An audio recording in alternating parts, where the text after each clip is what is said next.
What's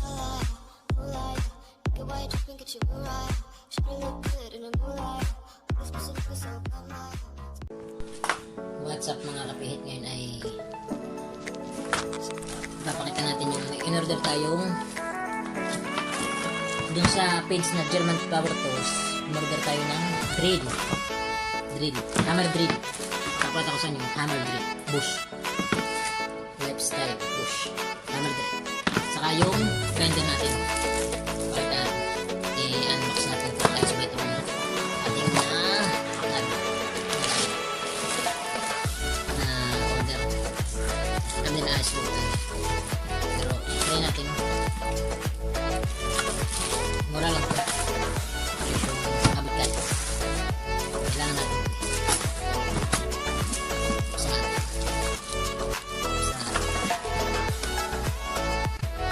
Natin mga kapito kung meron natin yan. Ito na yung ating order. Push. Buksan natin.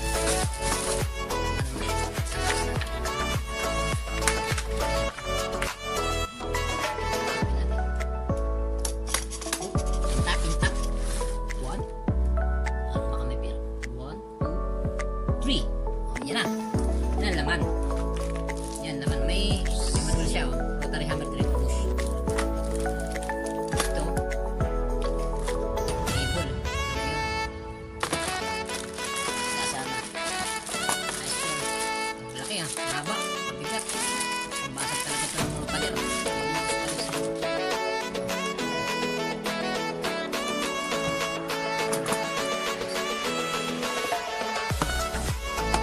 Pan siya. 2,200 watt. 220 watt. Kasama siya. Kasama siya.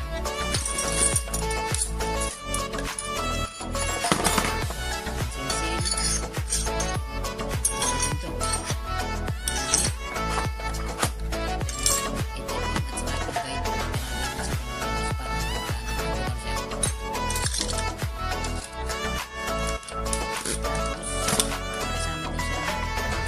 Kasama na yung steel chuck ba? So yun na dun sa kuwan, steel chuck lang talaga ang kasama niya, yung hindi yung nabubunot pa, yung kinupan siya, sinasalpak din lang, hindi yung katulad ng dati na nabubunot dito sa gano'n.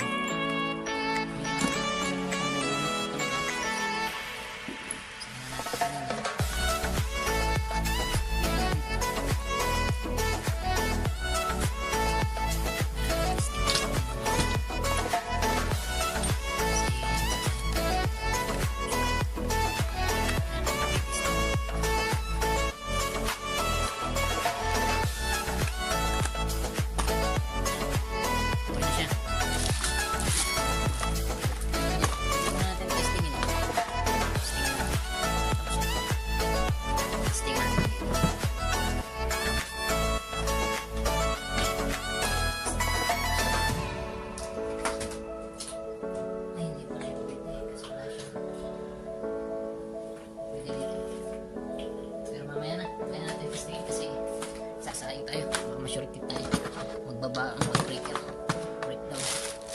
Kaya natin testing. Ito namang isa ang unbox natin. Ayos na ito. Kaya natin malalaman pag natapos yung sinabi natin. Mga isa. Ito ang grinder. Kaso,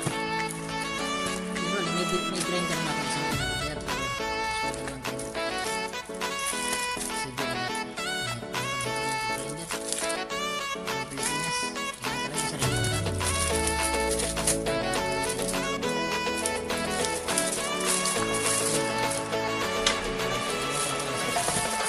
Ay, voltage 120 to 48 volts. 75 power, 70 watt, yan lang. Frequency is 46 lang.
Okay naman guys. At ayos na.